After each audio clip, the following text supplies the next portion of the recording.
Hello and welcome to our group project on inquiry-based learning for the Elrc 7503 module for educational technology.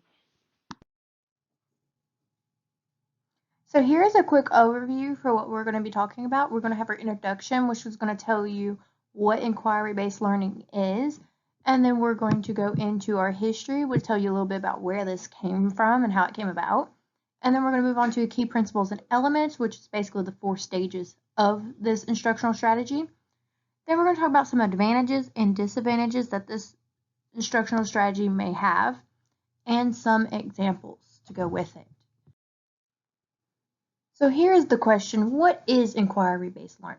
Well, inquiry-based learning, for those of you that aren't quite sure what it is an act of learning, okay? It poses a question, a problem, or a scenario to the students, and it just helps foster their curiosity and critical thinking by trying to figure out how to answer that question, problem, or that scenario. And it's kind of teacher-led, by the teacher posing the question, the problem, or scenario, but it's up to the students to be able to come up with the answers. Now that we know a little bit about what inquiry-based learning is, we're going to go on to the history. It was discovered back in the 1960s during the discovery learning movement, and it was based on how people should learn. Okay, so they were trying to go over the best ways to figure out the best part of learning with people. So these people decided that a person would learn not just by being told, but by being asked. And then it kind of developed from there, as in believing rather than forcing a child to learn, they should be allowed to basically process and observe and explore. Basically learning for themselves, like Rousseau used to say. And then, of course, it went from there, and students should have something to do, not something to learn, as it establishes a learning lasting connection. Okay, so that's kind of basically what inquiry-based learning is right there. They get a scenario, problem, or question, they actually do the research, they do the exploration, and they make the connections themselves. So next I will describe the key principles and components of inquiry-based learning. The best way to describe this is talk about it in 4 steps. So the first step I'll talk about is students will develop questions. These are questions that they're hungry to answer, and we will have them develop a problem statement that requires them to pitch their answer using a constructed response, further inquiry and citation. Next, they will research the topic using class time. It's crucial to have some of this be classwork, so students have access to the head researcher in the room, so the teacher. But it's important they don't do the work for them, and they're going to guide them and model methods of researching reliably. So you're more of the teachers are more of a guide than a teacher. Next, the students will present what they've actually learned. So students should create and present accumulating artifact, and we can use a rubric for that if it helps. And finally, we will then ask the students to reflect on what worked about the process and what didn't. It's very, in many things in education, is that it's important to know reflection is key. And it isn't just about asking the students to think back on their opinion of the topic. It's about reflecting on the process on itself. So how can they improve what went well, and what changes might make in the future? And that's where we can work in metacognition, the thinking about the thinking, and have students focus on how they have learned in addition to what they have learnt. So the 5E inquiry-based instructional model is based upon cognitive psychology, constructivist theory to learning, and best practices in STEM instructions. The 5E learning cycle leaves students through 5 phases: engage, explore, explain, elaborate, and evaluate. This model brings coherence to different teaching strategies, provides connections among educational activities, and helps science teachers make decisions about interactions with students.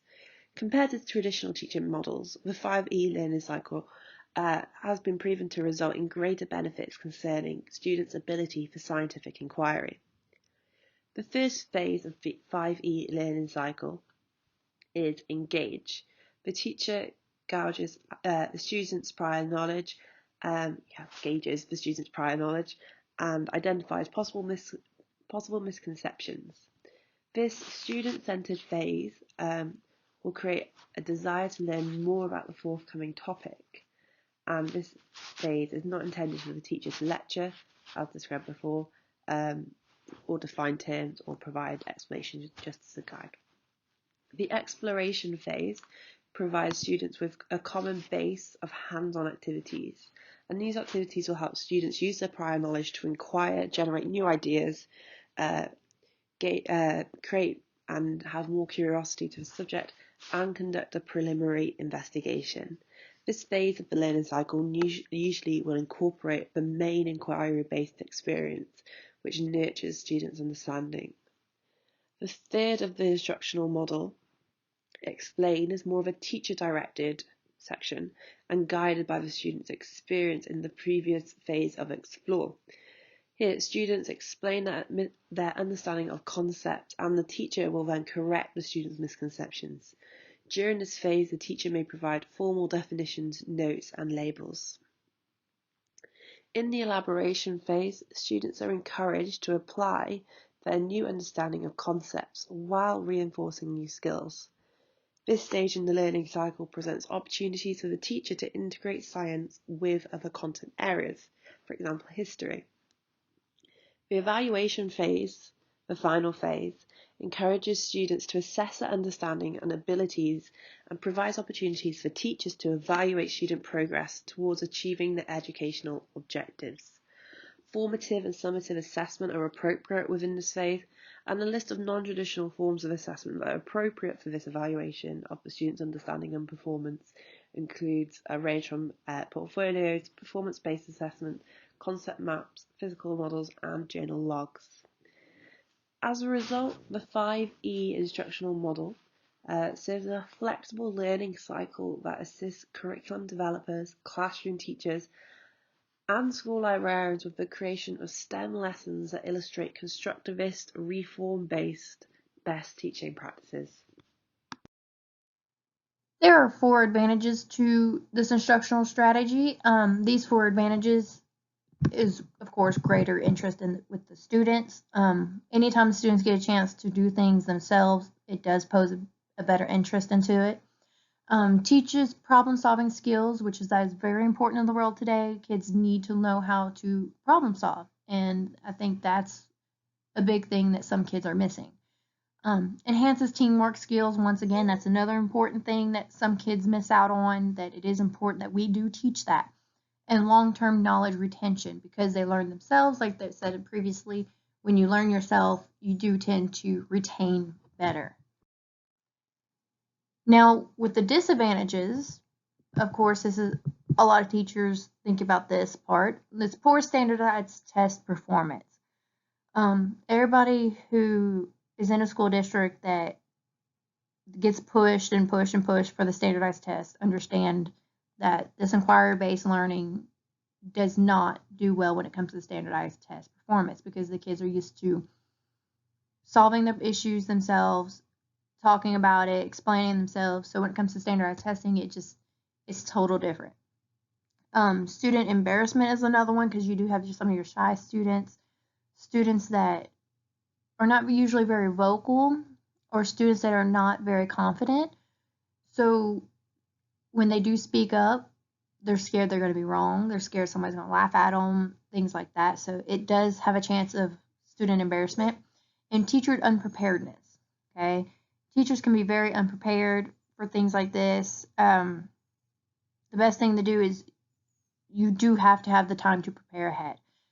Okay, you don't prepare ahead, these kids could come up with questions that you don't know how to answer. They could come up with situations that it's like, oh, what do I do? How should we approach this? But as far as teacher preparedness, just make sure you have enough time to prepare for lessons with inquiry-based learning. Next, I will discuss two exemplary examples that we have found on inquiry-based learning. The first is Chu from 2009, and they have used a mixed method design to examine the outcome of an inquiry project completed by students in Hong Kong with the assistance of multiple educators, using both a test and a control group. And Chu's results showed that the children who were partaking in the inquiry project were much more motivated, academically successful compared to that of the control group. Now, one limitation they found in this example was that it actually did increase the teacher's workload quite substantially. However, the class and the school had decided to carry on with the inquiry-based projects due to the success for the students. My next example is Abdi in 2014, and they have investigated the effects of inquiry-based learning on 5th grade students during their science lessons in Iran, comparing both the inquiry-based learning method and traditional instruction, so just didactic teaching. The results actually showed that the students instructed through the inquiry-based learning achieved a higher score than those being taught traditionally in the classroom. And again, from this finding, the school did actually take on many more inquiry-based learning activities just due to the success. Next, I will discuss an in-class example we can use for inquiry-based learning. This is aimed at middle school children in the US and Key Stage 3 in the UK. And this is to do with the structure of leaves. So to begin, you would take your students on a walk around the school. Obviously, this is just an example and this can be adjusted accordingly. But we can go for a walk around the school and have them observe the leaves they see on different plants and tree species, and have the student make sketches of the different leaf shapes and record any observations or questions. From that, they can discuss how leaves make energy for the rest of the plant or the tree by photosynthesis. Then the leader of the group, the teacher, they would then ask the students to hypothesize about why leaves from different plant species aren't exactly alike, even though they perform the same function.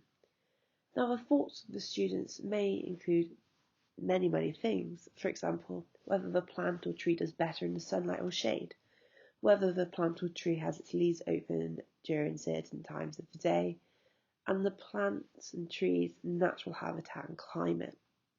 And after exploring this idea, the teacher will then lead their learners into a discussion about how photosynthesis actually supports human life, and then how much of our planet's greenery is being threatened by industry and global warming.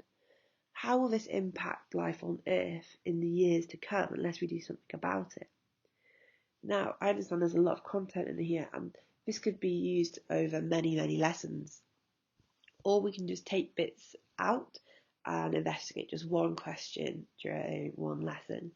But this is just an example of the breadth of just one example of leaf structure and how much we can use it for inquiry-based learning in the classroom.